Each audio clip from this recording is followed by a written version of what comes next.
now. It's pure madness. Cats and dogs living together. Everything. It's a case for the ages. I tell you, it really fucking is.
So we will have to see. We will have to see if that happens. We really will. Just something that Wayne and I were talking about earlier. So just going to see if it comes to fruition. Right. Josh was going to be with us tonight, but Josh is being told by his missus, "Oh my God, no.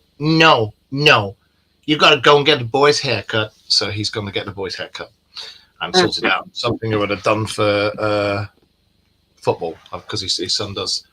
Oh no, what do they call it? Soccer. So I said soccer, nothing else. Wayne, don't disappear screen because we know you'll be gone a while. There'll be another child on the way soon. Right. Soccer. We know you like. So, anyway, let's put the chat up. That'd be good, and then we can see everybody there. Oh my God, Andy, one of our fellow moderators, and he finds a lot of stuff that we put up on the wall. He's in tonight, so that's nice to see. I'm just finishing posting the show into other groups. So let's just keep doing that. And yeah, nice to have you back. I take it you're not coughing and shouting anymore. Yeah, back 100%. After a very weird week of novovirus in the house. Myself, Ellen, Freddie and Tamsin got it first. And then we thought everything was all clear.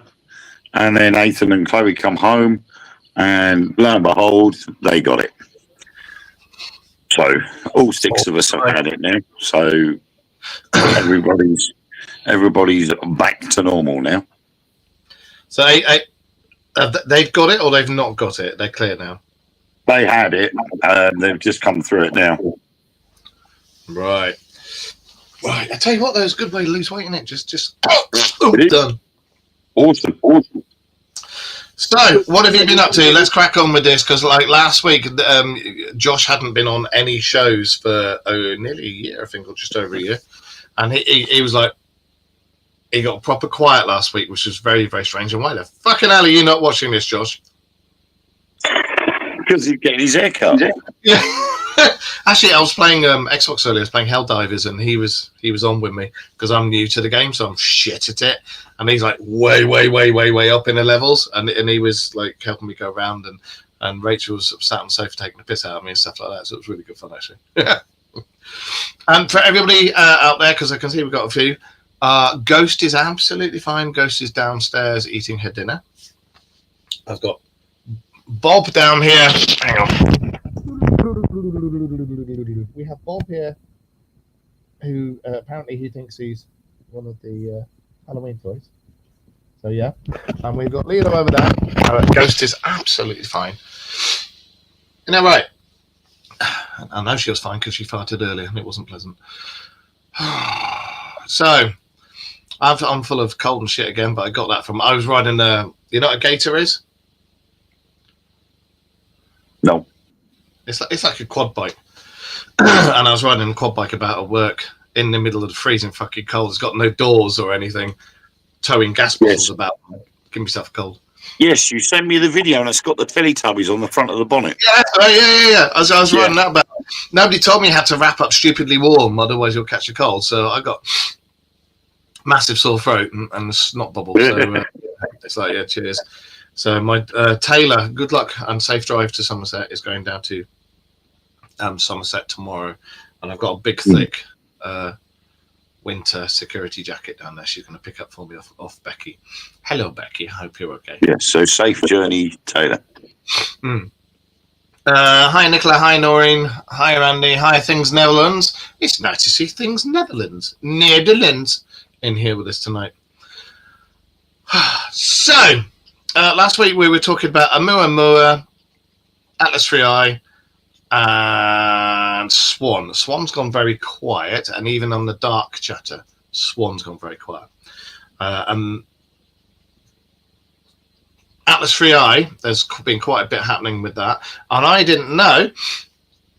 Here's an interesting one for you. Do you remember when SETI, Search for Extraterrestrial Intelligence, got the WOW signal? Back in 1977.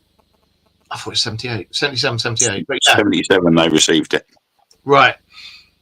Last year, NASA tried to turn around and say, we retraced it. It was a microwave. A microwave went off. Microwave. Thank you, Mary. Microwave went off, and that's what the WOW signal was. Now, I've looked back, and no, they actually didn't have a microwave in the kitchen there at that particular time. I genuinely thought you were going to either throw up or shit yourself then. Please don't do that. Yeah, sorry. It was. I had a little frog in my throat. Well, you're married, so no, you're not married yet, but you will be. Get rid of the French. You shouldn't be doing that. No. I'm getting married next year, and I can't fucking wait, to be absolutely honest. I'm talking that. There's my best man. So Atlas 3i came from this. Came from the same direction and had been traveling from that direction that the WOW signal came from. Yeah. And the WOW signal and the first ever possible sightings of Atlas 3i happened in the same year.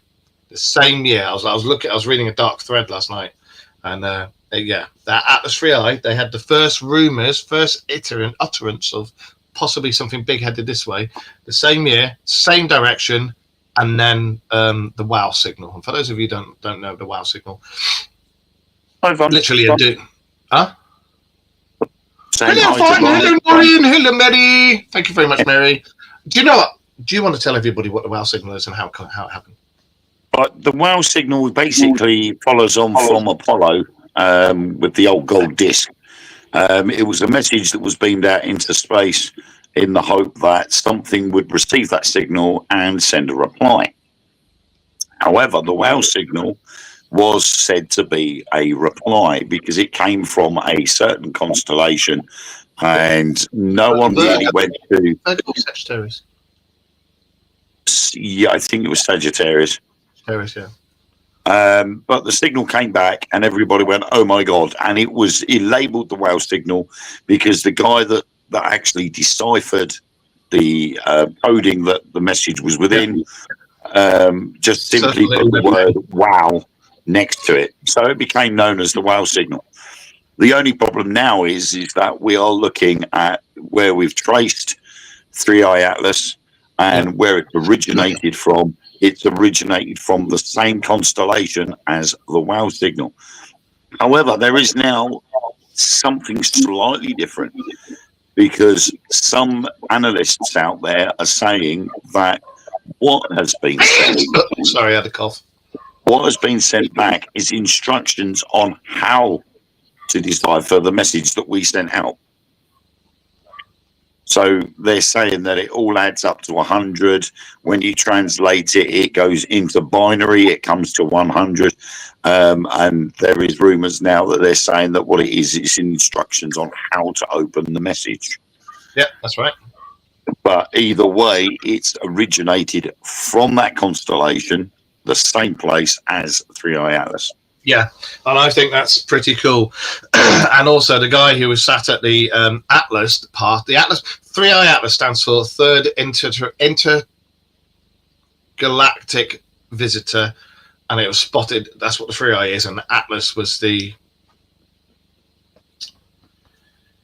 Asteroid Terrestrial Impact Last Alert System. And that's they narrowed it down to Atlas, and that's why it's called 3i Atlas. So it's a bit of shit for you. The guy who I read the story about how the guy first discovered not the possible signature back in the 70s, but the one back in I think it was March or April this year. The guy was in Brazil at the Atlas station, and he was just doing his nightly sweep, and they have a sweep of they get a set of coordinates and actually scan the whole set of coordinates. And you got things that move all the time in space and this, that, and the other, and they have to mark it off against known things, you know. And then this came up, and he was like, and he checked it all, and the speed was ridiculous. I think it was 150,000 miles an hour. And he looked at it, he's like, nah, that can't be right. Read it. I think he redid it like 8 times. And he was like, shit!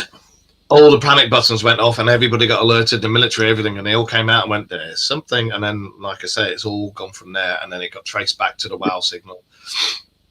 And it's going to be going dark soon because it will be going behind the sun. There are rumors that it's going to activate it or some shit like that, but I think they've been watching the thing. I'd heard it was already behind the sun. Not quite yet. What are we on the 27th? No, not yet. 2 days. But what's it going to do when it gets behind the sun? Well, exactly. Is it going to use the sun as a slingshot like omuahmuah did? Or is it just going to carry on going past the sun? How did you see Mrs. Wayne leg it out of the kitchen in her dressing gown? Yeah. We don't know. Everybody's been talking about 3i Atlas, and I remember when we first did the show, and you were like, and it's like, come look at 3i Atlas. And it was the same with Josh last week. It was like, 3i Atlas, and he's like, so yeah, there's many different theories. The problem has been that there has been a lot of blackouts of information in various places. On the screen, you just said that word. You shouldn't say that. People blackouts. I mean, man, you can't say that. The fuck, Wayne. And the thing I find amusing at the moment is the fact that NASA and the Chinese Space Authority have not released any pictures, especially the Chinese, because NASA released one. NASA was taken up under Nokia. But they have a satellite going in orbit around Mars. That's right. Yeah. They more than anybody would have had the perfect opportunity to take plenty of photos of Atlas as it went past Mars. Yeah. And yet that one photo is all that's been released. The European Space Agency, they've got a lander down there. What do they call it? Lunar, the thing, the rover. They got a rover down there, and the rover. They had all the cameras on this rover aimed at. In fact, my memory serves me right. There was 5. I think there's 5 landers down there, all from the different space agencies. Not just ESA or NASA, but I think there's 5 different ones down there, including China, and there was SpaceX, and there was a few others, but. They had all these different space things got together, and they had all their things lined up, all the cameras lined up. ESA took some really, really good photos, but released, I think it was 1 or 2, and they were crap. And and I know they had their top cameras on these things aimed at that. Same as NASA, their landers had the top cameras aimed at it, and this, that, and the other. But all NASA did was release a camera from the main one it uses to help find its way around the terrain. So it was a shit camera, you know. Did all this be connected when the TV was overridden by alleged aliens? We'll get to that in a minute. I don't know, Andy. But staying with the European Space Agency, they had all their top cameras aimed at it, and all they did was release some crappy ones. And then they kept saying that 1 pixel is something like 35,000 miles is in that 1 pixel, and that's why it looks so shit. But what they didn't tell you is they took photos with their top cameras, which gave you a perfectly crystal clear view of whatever it is. And as you said, China's gone quiet, which is very, very unusual for China, because China are normally like, here go, look, we know it, dog, it this. So, it's normally really good. So I don't understand them going quiet, because like when they had the photos of the dark side of the moon, again, we've spoken about this before, for those of you who don't know, there was a Chinese website that was up, and it had photos of the dark side of the moon. It was a legit website. It wasn't a scam or any crap like that. It was a legit website. And it had photos of the dark side of the moon. Wayne and I saw it. Quite so did a few others. And it had structures that had been deliberately bombed to try and wipe them out. You could see them. And then we talked about it on the show and said, we'll get the pictures and we'll come up here tomorrow. We'll do a special, come up here tomorrow, and we'll do it. We went on there the next day. No trace of the website, no trace of any of the photos in any of the other places that we went to. It was almost as if it never existed in the first place. Yeah. Just completely disappeared. Right, a little update at the moment. Three Eye Atlas will be at its closest point to the sun on the 30th of October at a distance of 130 million miles. That's a nautical unit, isn't it? AU. Yeah. Distance of about 1.4 AU, which is 130 million miles. And at the moment, we can't see it from where we are because it's currently below our horizon. So the Greenwich observatories can't see it because it's below the horizon here in the UK. So everybody else can see it, except for us. It's amazing how anything that is to do with like NASA, ESA, anything like that, they've got no pictures. They can't see it. All they've got is, we got this crappy one. And yet I've seen stuff in dark places where it's really crystal clear. I'll see if I can get some copies of these pictures and I'll put them up on the Dark Mirrors wall. But there's some really, really good photos of this thing, and it's the core of it is the size. I think it's something like 12 miles across or something like that, and it's got lights in it. You can see it's got fucking lights in it, and then you got a corona in it. Yeah. I'll have another look, see if because there's some where you can see all the speckles and everything. And it's I've got one here. That's it. Can you stick it up on the wall, please, mate? By up on the wall, I mean the show's wall, not your kitchen wall. Yeah. And there's what else was it? It's got a shield. We were talking about this last week. It's been observed to have put up some sort of, for want of a better word, shield. And this was after the mass coronal ejection by the sun that Atlas ate. It just ate it. Yeah. It ate it, and then all of a sudden, this shield came up, and it completely surrounds it. It's been releasing not oxygen, which it normally does when it gets nearer to the sun. It wasn't oxygen; it was another gas, and I can't remember what it is. But it's been releasing lots and lots of this particular gas. It's been observed, and this was the interesting thing. Normally, on comets and things like just comets and meteorites. As they get close to the sun, sorry, I got a sore throat. When they start to release the gases, it slows it down or moves its orbit, because it's just like having a jet engine go in the opposite direction, Atlas, and it's got nothing to do with its mass or anything, because I was reading this thing, has let off like massive jets of this, and it hasn't altered its course, and it should have done. And every single time they've observed anything like this, it's altered its course, and there's now murmurings that it is intelligently controlled, and there's murmurings that it is like it's not itself a drone or anything, or what they call them, when they send out like pods to different planets to go and investigate them, probes, yeah, probes. Okay.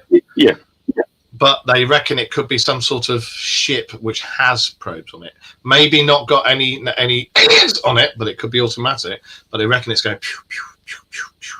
Well, I mean, the thing is, if you go by the physics principle, if something has come from Sagittarius or Andromeda Galaxy, by the time they get here, it may have only taken them, say, if you go at the speed of light, or 99.9% the speed of light, which is what the Hadron Collider does.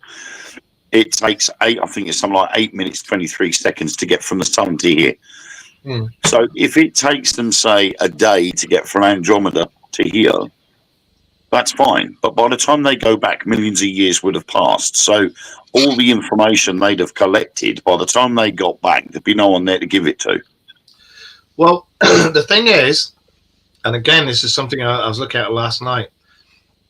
Three Eye Atlas isn't a couple of million years old. They reckon, because of the composition of the known gases that they can see from it, they think that this thing is something. I think it was either 3 or 2.8 billion years old. We're not talking millions. We're talking billions of years old. So obviously out from a planet in the other fucking system. No buggers there. No buggers there. However, if it's doing like panspermia or some shit like that, it could be seeding. But the panspermia theory is things like this go around throwing off pods with for want of a better word, all the elements of life on board onto dead planets, and then, you know. So, but from my reckoning, what I reckon, I do reckon we're not alone. I've never thought we're alone. I think that it's a known scientific fact for every single twinkle of light you see in the sky, there's two planets capable around it that are capable of sustaining either carbon-based life or silicon-based life. So you don't know. It's now also been proved that we've been here a hell of a lot fucking longer. The oldest known structure that's been found is 650,000 years old, and it was a wooden structure which had divots carved in it and put together, and it had basically fallen into a bog, solidified, and kept thing. That's a new one that's been found. The thing is, when it comes to beings from other worlds, we can only go by what our current laws of physics, chemistry, biology will allow us. So somewhere else, they could have been 5,000 years more advanced than us, or 5 million years more advanced than us, and the laws that dictate our being at the moment could have been long gone and forgotten, because they've found ways around things. They've worked out around these new laws of physics, chemistry, and biology. So they could be more far advanced. We sit here now, and you said it yourself, carbon-based life forms or silicon-based life forms. But on another planet, it could be a different type of life form that is constructed in different element altogether. Well, simply because we only see it as based on our own science, but their science could be miles ahead. Yeah. Exactly. And there's also the theory. I mean, they reckon that you've got different levels, and you can get to fifth level, which is where you ascend and you're an energy being. You're not kept in a body, and they reckon eventually you will be energy beings. But there's also the theory that, and I've seen this. This is all to do with the Emerald Scrolls of Thoth. Try saying that with your teeth in. Thoth. And that talks about a rogue planet, and it was reptilians, I think it was, that were on this rogue planet, and they basically went from planet to planet, getting rid of everybody, taking all its resources, and shooing everybody out into the cosmos. And they think that there's some ships out there which have got like migrant fleets, and they're looking for planets to be able to settle on. So could it be anything to do with that? I don't know. Again, this is not what we think. This is all stuff that's out there readily to read. So we're not off our rockers. I know there's some guys that watch this from work and think I'm completely off my rocker, but probably am. But Wayne and I have done this for so long, and I absolutely love doing this, because I get to sit and talk absolute crap about the cosmos and UFOs and aliens and Bigfoot and God knows what else, and it's all good stuff. But if their science is millions of years ahead of ours, one has to wonder, do they still have pickles and rubber chickens? You have to. Any society's got to have them. Yeah, but that's if they have a sense of humour. Well, it doesn't matter if you evolve. Everybody, you've got to have a sense of humor. You could be an energy-based being that could be among us, because we'll get to talking about do we think they're among us in a minute, mate. If you could be an energy-based being and you're amongst like carbon-based life form like us or silicon-based life form, a fart's a fart. You're gonna laugh, even if you go, "What's that weird noise?" That's somebody going. Yeah, but my question would then be: would Mr. Spock laugh at a fart? That is illogical. That's why are you laughing, Jim? Why are you laughing at that? That is illogical. Everybody loves a good fart. So there you go. Oh, I sure as hell do. But yeah, it's Yvonne's. Where's Von? What's your thoughts of aliens already walking amongst us? Yeah, I think they've been here for a long, long time. yeah. In fact, I think they've been here before we were. I do. Yeah, I do. Again, we've had quite a few shows about this, haven't we? Yeah. Precursors. For those of you, you must know about the Anunnaki. And the Anunnaki were mentioned in the Babylonian sea scrolls, the ancient sea scrolls, and they were mentioned back in ancient Sumeria, pre-dynastic Egyptians, and they're mentioned in the Emerald Scrolls of Thoth. Basically, all the word Anunnaki means, I think it means something like people from space or space people. It's not a term for a planet or anything; it just means they came from out there, They landed here, and they were here for thousands of years before us, mining gold, this, that, and the other. And then they got sick of it, and the people who were mining the gold for them and stuff, the Anunnaki, they said, "Come on, let's take the native hominid species, some sort of ape, put a bit of our own DNA into it, do some gene splicing. We'll get somebody who can do it for us because we're sick of doing it. We need it. We need basically a slave species." And they did. And I can't remember what her name is, but you had Enki and Enlil, who were two brothers. One was good, one was bad. And they made us. One loved us and wanted us to like do better than us and put something in our DNA that eventually we will reach that apex and we'll suddenly go, "What the fuck?" And the other one didn't like us because he thought that we shouldn't be allowed to be better than them and this, that, and the other. But the female one is, and again, they're all worshipped as gods. You've got to remember that. So she would be like the goddess of life, the goddess of, I don't know, something like that. She got the native hominid species. They put the DNA in, and they put one in her, and she went full term and created the first Adam, the first human being, the first human male man. And this Adamu was born in a science lab which was called Eden. And Eden was in Africa.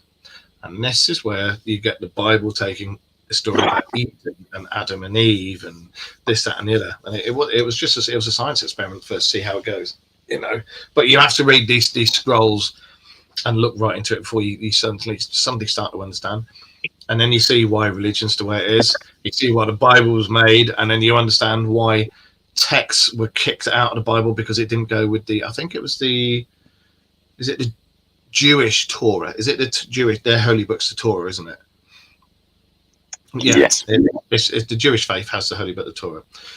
It didn't, the stuff about Mary Magdalene, the stuff about Jesus having a family, the book of Enoch talking about looking from space, and it talks about the Watchers who came down and bred with human females and created the Nephilim, the giants who wiped everything out.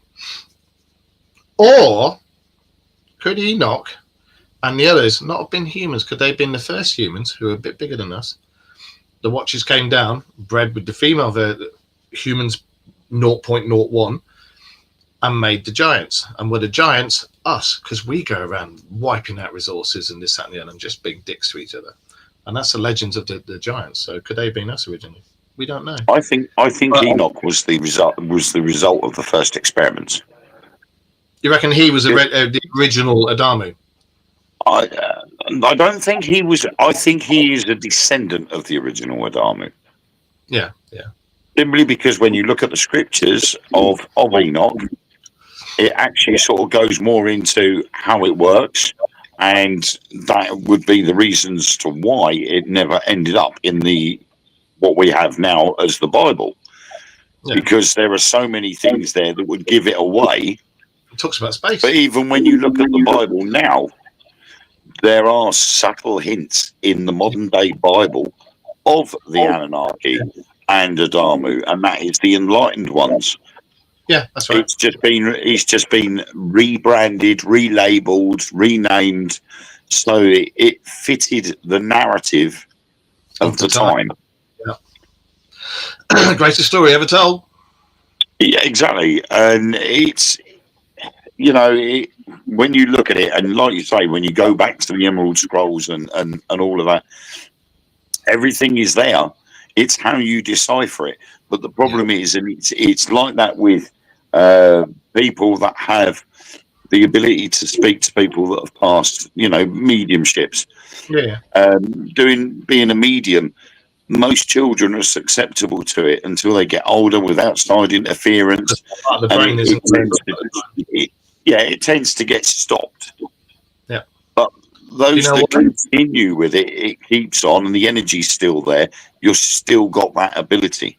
And they're the special people, the enlightened ones. They're the people that have still got the abilities that were given to them back in the days that the Emerald Scrolls are talking about. Well, there is a school of thought that when we're little and this, that, and the other, all the invisible friends, make-believe friends that we have, and all the videos of kids talking to past loved ones and say, "Oh, Granddad's here and he loves you," and stuff like that. It's because when we're young, we've not had all the influences to say ghosts aren't real, and this, that, and the other, and blah, blah, blah, blah, blah. And your brain operates in, I think it's 3 different dimensions, and the part that operates with the ethereal side of it is open. It's like a 2-way channel. Yeah. So you can see and hear them, you can talk to them, you can understand them, and you can reply back to them. Over the years, you're told, "No, ghosts aren't real. Ghosts aren't this. Ghosts aren't that." And this, that, and the other. Sorry, it's my missus. So it's as you grow up, it's closed off, so you lose that ability to be able to see them and hear them. However, there are some people who don't lose that ability. They could be brought up within a family group where they don't go, "Oh, ghosts aren't real," this, that, and the other. They go, "Oh yeah, what's this?" And they encourage it. Or it's just such a strong link, it never ever goes over. And that's why it starts to open up again. Yeah, everybody has the ability. It just needs to be unlocked. On those that have lost the ability, it's going to take something to unlock it, and then it needs to be worked on to perfect it and make it stronger, so it works for them. A lot of people don't want it. A lot of people are scared of that ability or wanting to have that ability and think there might be too much responsibility in having it. And so they just continue on their path. Other people embrace it. Well, and quite proud to as well. Yeah, exactly. And you should be. If you got that gift, be proud of it. Like, both my daughters are clairaudient, clairsentient. However, like, Becky's not sure about her side of it because unfortunately she has psychosis. But she's on medication that quietens it all down. But Taylor definitely is. I've taken her to places that I've been on guard at, and like in the past, that are known to be haunted. And she's coming and going, "Oh yeah, there's a chap there, there's a bloke there, blah, blah, blah, blah, blah." And you know what Taylor's like. She ain't gonna bullshit you. She don't come out with this crap and what, she's very matter of fact. That old warehouse, like I said, there's a guy there watching you. He's just curious because for him it's a different time period, but for us we're sort of looking back. There's a guy over there. And she described the old security guard before me who died, and he'd lost an arm there, I think it was. She didn't know anything about it, never said a bloody word. She described him to a T, said about his arm, said about a certain type of uniform he wore. I discussed it with the directors. She was spot on, And the only reason I know my daughters have got it, I think I've told this story before, is when the day after my dad died, I went round to see my kids because me and their mum had split up. And they were talking about me, how Granddad had sat on the bed in that morning, and said, "It's all right, don't worry, I'll always be there for you, I'll always be your granddad, I'll always be watching you." And I was like, yeah. And this is one of the main reasons why I started doing this bloody show when I went to London, And I asked them what he was wearing, and the only person, there was two people in the world who could have known what Dad was wearing when he died. It was me, because I went in and closed his eyes, and it's nothing like in the movies where you go like that. I was like, it takes ages to do it. And the nurse that changed him into those clothes. Mum refused to go in. She wouldn't go in with him because she didn't want to see him dead. And I went in, and I knew what clothes he was wearing. And when I said to the girls, all right, what clothes was he wearing? And it wasn't anything they would have ever seen him in, because it was odd. It was an odd combination. Yeah. And they described it to a T, including the motifs on the jumper and what was on there and what was on his trousers and everything. And it was that. It was that when they told me, I just went, huh. And that's when I started studying it and looking into it. And because although we talk about UFOs and cryptozoology a lot, but we do talk about ghosts and paranormal and this, that, and the other, because we have got our own paranormal team, and Wayne does lots of ghost hunts and paranormal investigations.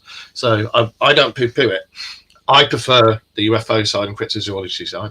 Wayne prefers the ghosty paranormal side of it, and that's why we do the show together, because we work really well, and we're best mates as well. So and we've got Mr. Josh, who lives in Wisconsin, which is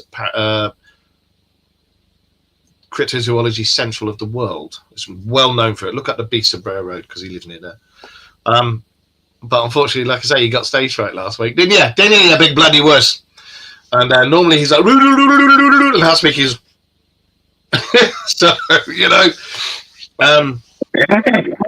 was that? What's Von saying? Someone has some excellent equipment. There are some even clearer images too. I'm not sure if it's AI. So yeah. You're on about the pictures of Atlas, aren't you? Yeah. There's people out there. There's some guys that live out in Abu Dhabi, Arabian guys, and they've got like really fucking expensive things, and they do videos up on YouTube. They'll sit there and they'll put the coordinates in. You'll see this thing and zoom in, and then they'll record it all. And I've seen some of the stuff that they're looking at, and I'm telling you now, Free Eye Atlas is. It's a very strange. I personally think it is something of intelligent origin. Yeah. The original reports, because what pushed me into believing in a lot of it was the fact that when it was first detected, the tail was pointing at the sun. That's right. Yeah. Now it's swapped. It's pointing away from the sun. Yeah. Now, a propulsion system would not just alter like that. If we would go by basic earthbound physics, that would be a retro booster. That would be stopping. When it first came into sight, the tail heading towards the sun would say that's trying to slow itself down and stopping itself from going towards the sun. But now it seems to have gone the other way, which means it's going into forward motion, which means it's speeding up. Yep. But then you get all the other lights that are coming from it, and that's actually from within the object. Yep. And it's also, like I said, me personally, I don't necessarily think it's a mothership or anything like that. But I do think it could be something that's in preparation for possibly, hello, we're here, we're up in the cosmos. I don't know. I personally think it's an intergalactic National Express coach. It's just dropping people off en route. Yeah. I like I say, it's been proved it's billions of years old. So who knows what the hell it's dropped off, picked up, So it could even be like a live ship. When you look at a lot of the stories, when you look at all the possible theories, any alien race that was to introduce themselves to us, they would only do it when they felt that we had evolved or ascended so far to the point where they would allow us to know who they are. So could it possibly be that these beings have decided that we have got to that stage? What did they call it? I don't know. First contact. Yeah, First if contact. they're going to make first contact, they're going to wait until we are ready. And I think now we've got to a stage where there are a lot more people out there now that aren't quite following the path that the powers that be here want us to go. And so they're like going, well, we've got a majority here of people that would rather move past this point. So I think now it might be time we did something about it. Yeah. Yeah, exactly. And just want to say, it's actually, I'm really chuffed at the moment. We've got, normally it takes the week for everybody to catch up and watch the show, and we'll have a few hundred, possibly a few thousand views. And at the moment, tonight, we've got almost 100 people are logged on and watching this. And that's in, in all the things, so spot on.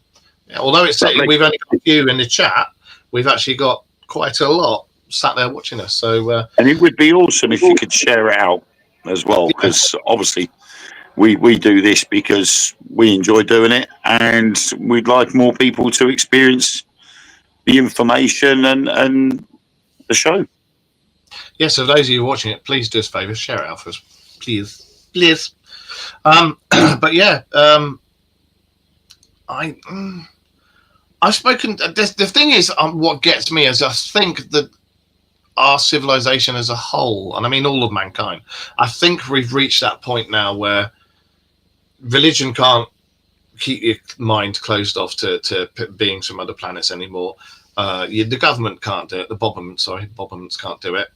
And nobody believes a bloody word that comes out of any MPs or arse anymore, or whatever they call them over in America, senators. No one believes anybody anymore because they're all just full of crap. And it's got to that point now where we're all like, come on, tell the truth, disclosure. And then you've got, on top of everything else, you've got all the rumours of this is the start of Project Bluebeam. I don't know. That's the honest answer. I don't think this at the moment is all Project Bluebeam. I don't see how it can be because of various other things I've read with it. But I think things moving on might possibly be. Look at the thing that went rocketed over Moscow. Was it this morning? It was either this morning or yesterday morning. You know the one I'm on about. Did you look at it? Yeah, I did. I did a little bit of research on it. Go on. A meteorite that goes wrecking through the sky, casting a green glow, is caused by nickel or magnesium. Nickel. That's what I thought it was. Yeah. So it would have been a nickel enriched. We saw it go bang, it went bang, and then it went petered out. Well, that's because it's breaking up as it's hitting the atmosphere. You know, it's like jumping off a 300-foot high diving board into the water. Unless you've got the surface of the water being broken, i.e., high divers using a jet of water across the surface, so it breaks the diver's fall as he dives in. Without that, it's going to be a hard impact. It'd be like hitting concrete. And that's the same for a meteorite once it enters Earth's atmosphere. It's hitting a barrier. So as it hits it, it gets intense heat and it breaks the meteorite up. So as it's screaming across the sky, yes, it's glowing green, but that's because the front of it is being burnt up first. And then all those little explosions are the meteorite breaking up. But I noticed with a lot of the videos, it gets to a certain point where that meteorite disappears in the atmosphere and it cuts short. Just as it's going out, it cuts short. So it makes it look as if it's still going. No, I've seen the ones where it goes like bang, bang, bang. And that final bang it goes. Yeah, and that's gone. Yeah, what gets me is a lot of doomsayers out there, and I wouldn't worry about anything yet. But there is something interesting that I found deep diving, and it wasn't just once, twice, 3 or 4 times that I've read this. I've run out of fingers anyway. So there's been a lot of times that I've seen about what was it? If NASA comes out and says we're going to have alien visitors, it's too late, and you have to close all your curtains, seal yourself indoors. Don't answer the door to anybody knocking on the door saying they're your great Uncle Fred, this, that, and the other. Don't get on any buses. Yeah, don't get on it. No, don't get on any buses that say they can take you to that say they can take you to safety in this. And I think it's for 3 days. You just stay indoors, don't answer anything, don't look outside, don't open the curtains, nothing. And then after 3 days, you'll be all right. What the fuck is all that about? Why is it in particular 3 days? What's that all about? Is this the 72-hour scope of Project Bluebeam? Because Project Bluebeam, for those of you who don't know, is NASA and the UN allegedly have got together and are doing staging a fake alien invasion so that they can create one world government and blah blah blah blah. And it's that was the conspiracy theory that was generated, wasn't it? And it's also supposedly, and it's a good reason or good use of that time to cull the herd, i.e. there's too many humans on Earth, but they need to be culled a bit. It's true. There are too many. I don't agree with culling. I do agree with going out and finding any planets to live on. You know, but they reckon that in those 3 days, any aliens you see aren't actually aliens. It's the holographic equipment that's being used, and it's actually people dressed up in suits, and they'll just shoot you, they'll kill you, and take your bodies away. And that's why you just stay indoors for 3 days. You just don't go out. Just if you hear any screams. I think 3 days is probably the amount of time it takes to get all the people they want holed up out the way, so they can do what they need to do elsewhere. Because if you think about it, all the most powerful and influential people in the world, they live all over the place. But there may be only certain places that these people can get out the way and hide out the way while all this is being done. So you could have someone in, say, South Africa, who has got plenty of money, is very influential, but the nearest place to him might be a day and a half's travel away.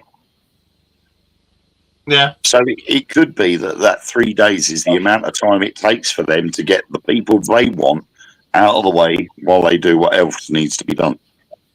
I suppose also when you think about it, 3 days, you've got 3 days to cull the herd, set everything up, get a one world government, and then after 3 days, I suppose that's about the point of time where everybody else goes, hang on a minute, what the fuck? Nah, and starts to go outside. I suppose that could be that as well. But yeah, it's quite interesting what you read. You wouldn't need that time to set up anything, because everything would have already been predetermined, it would have already been prearranged. Everything would be set, ready to go. All you would need to do is collect the people needed and get them to wherever they need to be so that they're out of the way. They will know their role once they're there. And then it's just a case of waiting to see what happens up here. And then when they think it's safe to come out, they'll come out and just get on with lives as normal. But there's also another thing when you think about it. All the rich and famous and the elite have been making bunkers for the last 1.5 years. They've been making bunkers as if they know something we don't. All of them, including fucking Zuckerberg. I think it's probably because I think part of that is because of how unsafe the world has become. And it's like the Cold War all over again. You know, when you've got Russia threatening to nuke here, there, and everywhere, and China saying, well, they're getting involved, they'll start doing it. North Korea says they'll start doing it. You know, it's the Cold War all over again. And when the Cold War first started, the same thing happened. People were building bunkers. People were scared. They were doing all these different training programs so that people were prepared in the event of a nuclear war. And now we've got to the stage where it could be happening all over again, and it's another Cold War because everybody's saying we'll nuke you, and if you nuke us, we'll nuke them, and so on and so forth. So all these people with the money are going, well, bollocks to you. If you can do all this, we're going to build a bunker so that we can get out of the way. And it's not just rich, influential people that are doing it. There's loads of people that are building basement bunkers. and they're just average people. I think the council get pissed off if I try to do that. Yeah. I think he's who is it? There's a guy on TikTok and Facebook, Colin The Furze. professor guy, the one who made he had the disabled chair with fucking a Hayabusa engine in or whatever it was, 5-blade engine. But he's built a bunker under his front driveway. That's right, yeah. And the car goes. The car he drives the car on at the drive, and it goes underneath the house and in at the bunker. Yeah. And he's got all of that set underneath. Now he's just an average person. He's not influential in any particular field. And yet he's gone out of his way to build this bunker. Now he's going to be one of these people that will be safe if all hell broke loose. Yeah, he said he was just doing it as a laugh, but he has the money to do it, and he has the skills and the knowledge to do it as well. And I was watching the videos of him doing it. It's good stuff, some good stuff. Me personally, if anything ever happens, head to a cave. Head to a cave. Cheddar caves, whatever. Head to a cave. That'll be the best thing. I'll be long gone before that happens. Then that's miles away from me. Basement bunkers would not be safe enough after a nuclear war. You would have to have supplies, etc., for a very long time. I don't think there will be a nuclear war. I don't think there ever will be, because as much as people rattle their sabers and go, "Oh, fucking nuclear," everyone knows, and all these heads of state and presidents know, there's no winner from nuclear war. If you launch those nukes, we're all fucked, and that's it. There's no winner. The thing as well, I think as well, what doesn't help is the preconception of a nuclear war. Because in when the first Cold War started, nuclear weapons were very big, cumbersome, massive things. That's right. Now with the modern day battlefield nuclear deterrent, your bollocks as you get older, they turn into massive, cumbersome, huge things. They're not high yield. They're not massive nuclear weapons. When they go off, they are not big. They are tactical battlefield nuclear missiles. So they're not ones designed to, we'll drop the one and that'll take out the whole country. It's specific for that specific target. That's right, yeah. And nowadays, you don't need nuclear weapons, because a lot of these ballistic missiles that they've come out with, they can travel vast distances and they can cause maximum damage without a nuclear yield. Moabs.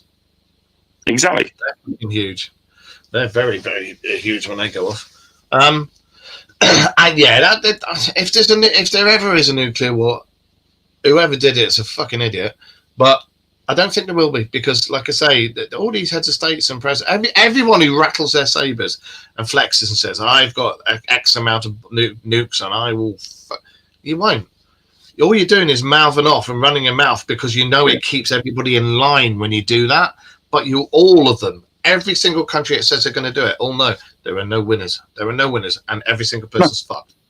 You can be a government, a head of state, and go under the ground until all this under the city, into the cities that have now been built all around the world, and then come out a few years later, and you've got nothing left to govern. You have nothing left. You fucked the world. All you've got, the only food you've got is the food down below. If you look at the fallout that came from Chernobyl when the reactor went critical, and you times that by about 300, that is the end case scenario. Yeah. There isn't going to be any winners. All it would take is 5 countries to get involved and fire 5 warheads, and everybody's done. Yeah. So yeah, there's no point in it because everybody's dead if that happens. Not dead, but everybody's just fucked, and I wouldn't like to live in that world afterwards. That would be. It wouldn't be like you see in Fallout and stuff like that. It would be completely different. I'll tell you that now. But yeah. But anyway, back to what the fuck we were talking about. Omuahmuah. That's why not Omuahmuah. Atlas. This is why I love doing this show, because we go fuck off. Go back onto it. But yeah, Von said Josh was very quiet last night. He fuck it last week. He was. And I said to him, I said, "Dude, what's the matter?" And he's like, "I've done a show for so long." And That was It almost. was nice on the show, but he needed to come out and talk. He did. So was it almost like when he first came on the show the first time round, and he just sat there and went, "Ooh." Yeah. It's literally that. And he said to me, he said, "I haven't done a show for nearly a year, dude." And it's like, oh, yeah, I can see that. So yeah, he was going to be on tonight, but he's got to go and do family stuff. But as far as I'm aware, he'll be back with us next week. So yeah, and like I say, I was playing Helldivers with him earlier, and that was funny because I just kept fucking up, and you could hear him laughing, and you could hear my missus pissing herself, you know. So yeah, it was all good fun. So anyway, to recap, do we think that Free Eye Atlas is just a piece of rock? No, I don't think it's just a piece of rock. I have a theory. Go on. Well, I just thought of it, and it's a bit weird, and it could be a bit far out. Look, I don't want to know about your things with rubber and leather. We all know. Well, no, just keep it clean. Yeah. Because we can't physically go to Free Eye Atlas and actually get hands-on look at what it is made of. Could the so-called lights that we are seeing, which we're portraying as coming from Free Eye Atlas, could they be a reflective surface? Well, the thing is, it's been reported. It's got lots of things around it, and it was reported, and I thought it was because it had gone through an asteroid belt or something, and it had been seen moving out of the way of big asteroids and this, that, and the other. Yeah, and it might have been debris from that. But apparently, when you read into the reports and everything, it had these things with it when it was first sighted, so it wasn't.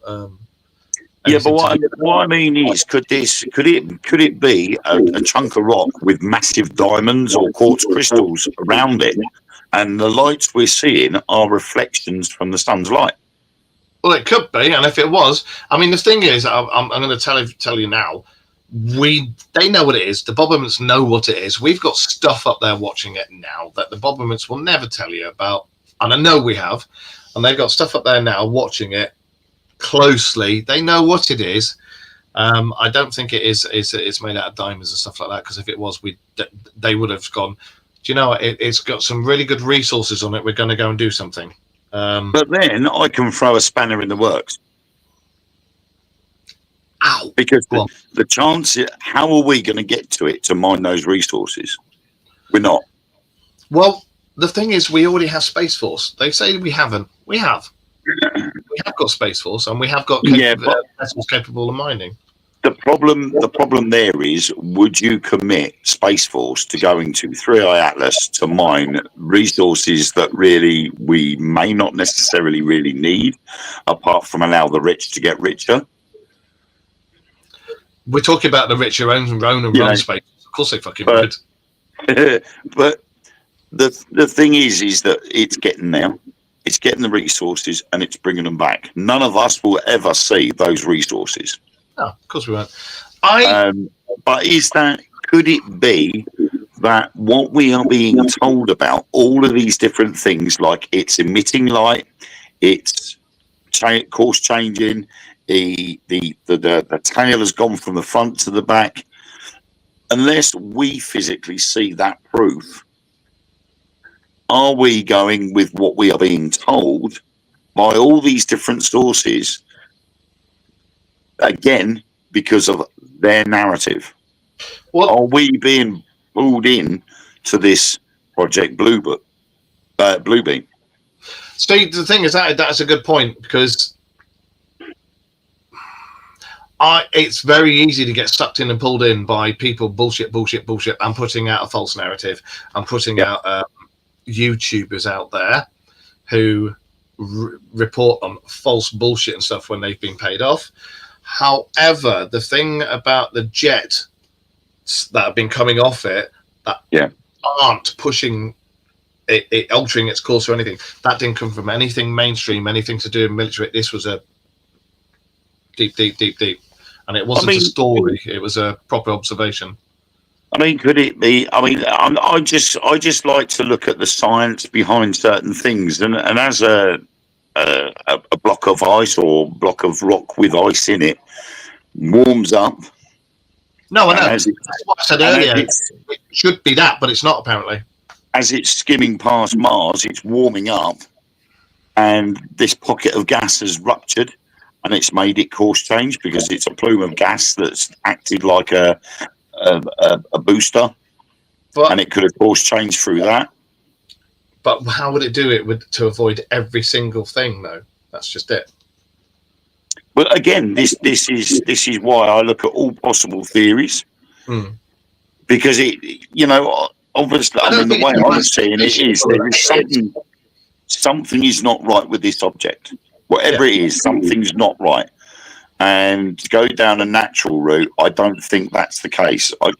I'm ruling out a natural route myself. I think it is intelligent design, and I think it is being controlled. But whether it is a mothership, I don't think that. Could it be a migrant ship? That's a possibility. But could it be something that puts out probes all different places to try and find somewhere to live or coexist? I'm kind of on the edge of that one. I personally think it will go behind the sun, and then it will just carry on going. Well, we won't know until February, March time. Yeah, I just think it's coming through our solar system. It's just going to bugger off out the other side. I reckon it'll drop probes off, though. Well, I think basically it's like a tourist bus. I think they've come through our solar system to see what's what, how things are, and then they'll just carry on out the other side. Well, Von's just put something up. We're going to have to finish it just in time. Why would aliens want to destroy us? I'm sure they have much more than what our planet has. If it was, would the powers that be just want to destroy it anyway? I think they should let whatever will be. I think cryptozoology and stuff like that, the powers that be, yeah, you're right, they just capture it and fucking see how it ticks and then kill it. If, however, you've got people from another planet with weaponry and technology far superior to us, if you take that, then go after that ship, take their people, and just take them apart and kill them, you're going to get the rest of the people that are involved with that on the other planet going, well, where the fuck are they? Why haven't they been? Send somebody down, go and see what's happened.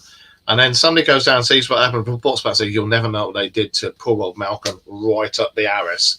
And then they're going to go, is that right? Send people out to go, what the fuck do you think you're doing? I think with Bond's comment there, you look at the Genesis theory. Mm-hmm. Yep. That 3i Atlas is this laboratory that's going past. Now, 3i Atlas could have been responsible for the genetic changes in human beings. Well, it's been proved we're not from this planet. Exactly. So these beings on 3i Atlas could have been responsible for putting the right things on this planet in the first place. And this could be them just doing their history stroke science project and cruising through, seeing how we've progressed, how we've evolved, what stage in knowledge we've got to. And it quite possibly could be that they've turned around and said, you know what, they're not worth worrying about, cruise straight past. Or will they slingshot around the sun and come back and go, we've decided we're going to make contact, which they are supposed to. If you go by all theories, they are supposed to make contact. From what I've read, they're supposed to, yeah. Maybe they'll use the sun to slow them down so that they come to a point where the natural course of it would put us in line with coming to Earth. Yeah, that's a good idea. Do I think it's alien? I think it's definitely of alien origin. Do I think it's intelligently controlled? Everything's pointing to I don't see why not. Is it something, as you just said, is it something coming to check that we've hit that point where we can now have first contact? Are they coming back to see, we put the seeds of life on there fucking thousands and thousands and thousands of years ago. Now we've sent something else out to come and check. It could be that. And that's quite an interesting theory. I like that. Also, if you put it, Oumuahmuah could have been the first probe to check. Yeah, and then get confirmation. To get confirmation, they send 3i Atlas.